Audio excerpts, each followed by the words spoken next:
Today we are going to unland rover this Land Rover. Engine, transmission, chassis, all unusable for what we have planned. We are going to rebuild this Defender 130 with a 12 valve Cummins, axles, suspension, all going to be rebuilt right here on the Basin Nation YouTube channel. Follow along as we tear this Defender down and rebuild it piece by piece.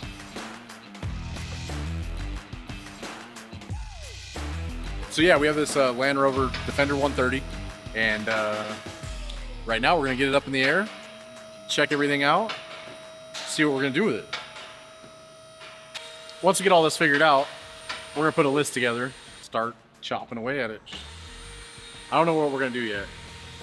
I'm kind of curious to see how much rust is underneath the thing, for one, and then the other side of it's kind of want to see like how these things were built and look at it from the perspective of how much we can keep versus how much we need to get rid of to check all these boxes to basically create a vehicle that does all these things and meets all these design criteria. So let's check this thing out real quick.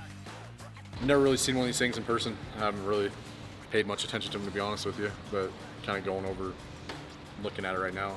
It's a pretty standard radius arm front suspension with a panhard bar. Pretty small diff. I mean, this thing looks like a probably 8-inch ring gear at best. That's probably why guys like to run portal hubs on these things with bigger tires. So they can probably take a strain off that differential, and I'm gonna assume it probably has a smaller axle shaft, probably something 31 spline or something. It's kind of, it feels really Toyota-y as far as the front axle goes. Not horrible, but it's definitely not gonna be good for a high torque diesel engine and 40s. Kind of brings me back here. This is basically a 3-link, which is upper wishbone. This is what holds the axle in place within the frame rails laterally. So basically you have this one pivot and you have the 2 pivots up here. When the rear end articulates, it has to swing underneath that pivot point like a pendulum. It's kind of it's a cool design, but it's kind of weird to see in an OEM fashion. And none of this is looking like I can use any of it for what we're doing. And we're talking about building a vehicle that's on 40-inch tires, has a 12 valve Cummins with probably be pretty potent, I would assume. And you know, we have to put 1-ton axles underneath it, everything that's going to support the 40s. So trying to check all these boxes, and this narrow frame spread and the fact that it's just like stamped 100 thou thickness, like for the speed and to check all these boxes and for design constraints and everything else, it's like, why should we use this frame?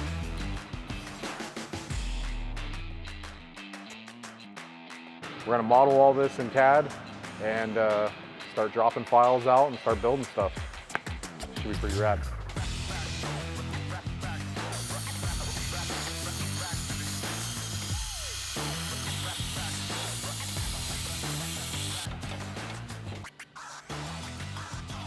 What I'm gonna end up doing is I'm just gonna end up cutting some of these bolts and stuff. I'm not gonna sit here and fight with them. There's some like right here. If you look, the nuts are just, I mean, I could beat a socket on them and impact them all off and chisel them out of the socket and spend all time with them. But ultimately, I'm just gonna cut them, especially these ones in here. I'll get these bolts all cut, get these rockers all off, and yeah, just get these cut and punched out. Once I do that, the body will be sitting a little more free, and then we'll get everything free from underneath here, and then we'll drop it down, and then we'll get everything in the engine bay disconnected, like the coolant lines, anything going to the firewall that we need to disconnect, brake lines and coolant lines and a few other things. Wiring, we'll get all that disconnected and we can lift it off.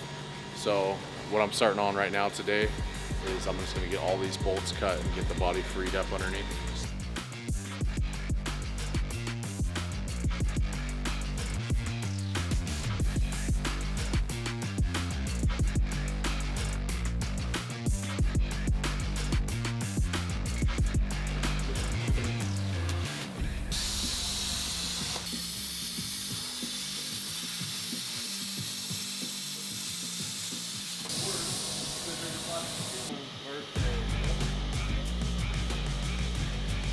So tomorrow morning we'll end up getting the fenders off.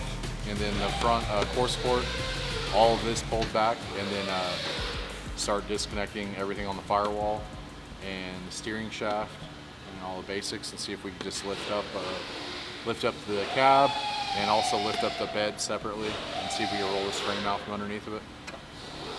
Nice. Exciting.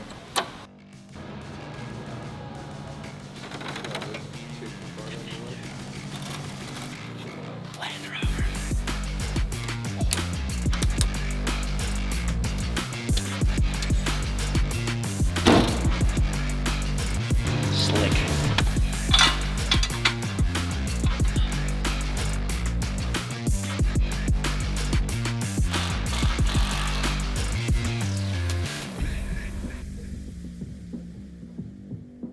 Disconnecting all the hoses that go essentially to the firewall. Got our heater core, our expansion tank for the cooling system, and then also our fan box. We're gonna disconnect all that. I really wish I had a nut driver right handy, but there we go.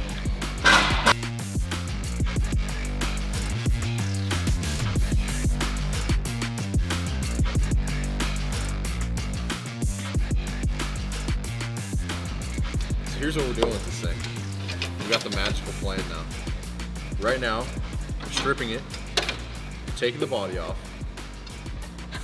but I came up with a different plan last night. So our plan is, we're gonna 3D scan this thing, and then we're gonna cut the body completely down the middle, add about 12 inches into it, and then we're gonna set the Cummins back into the cab, and we'll push the front wheelbase, the front axle forward a little bit, so we can have a ton of up travel. So we can basically cycle the axle right in front of the engine. And then we have also the other benefits of this with the wider body is that we're going to be able to fit a wider radiator in front of the engine. We're not going to have to put anything out back, and we can have a lot more real estate in front of the engine to have a thicker radiator. We'll see if we can run a shroud system and still run a mechanical fan, which would be awesome, so we don't put a big electrical load on this thing, running a whole bunch of fans. But right now, what we're going to end up doing is just getting the thing apart, getting it 3D scanned, get it into the computer, split it, separate it in the computer, and start laying out components and see what we can get to fit where. But I don't want to work around the engine because the body shoves the engine in a certain spot. I'd rather work the body into wherever I need the engine to be. So that's the plan right now. Yeah.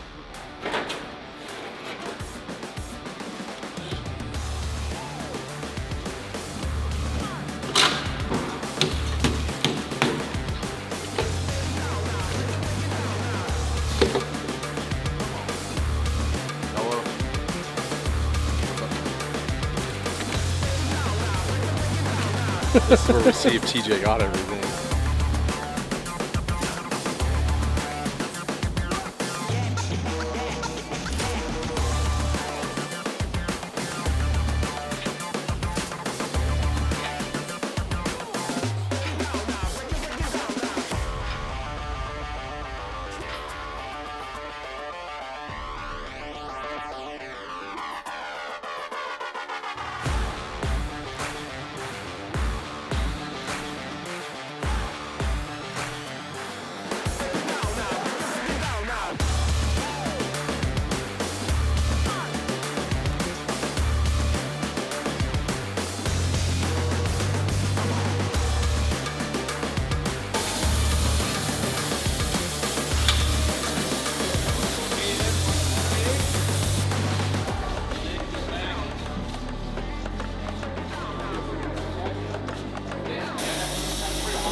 All right, so we got the Land Rover 130 chassis out of the shop.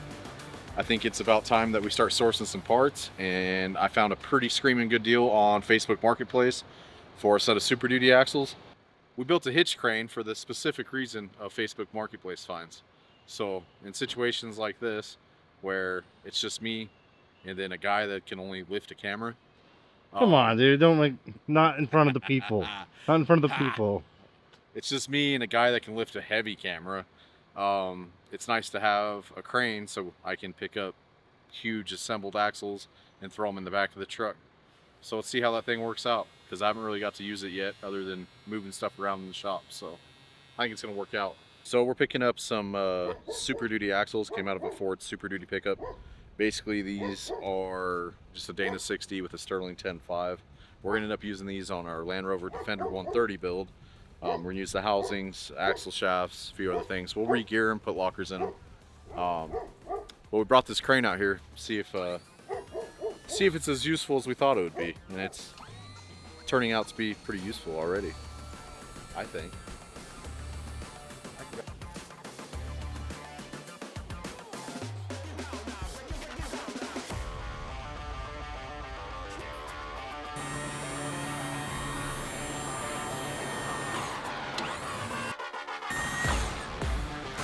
So this thing's working pretty good. Definitely, I mean, we couldn't have came and got this stuff with 3 guys. I mean, this is heavy, super, super heavy. And it's making everything pretty easy to load. I think it's pretty useful. I mean, if I could go get axles, engines, transmissions, everything by myself without having somebody else with me to help me load it, I'd say that's a win in my book. I'm pretty stoked on this. It's pretty rad.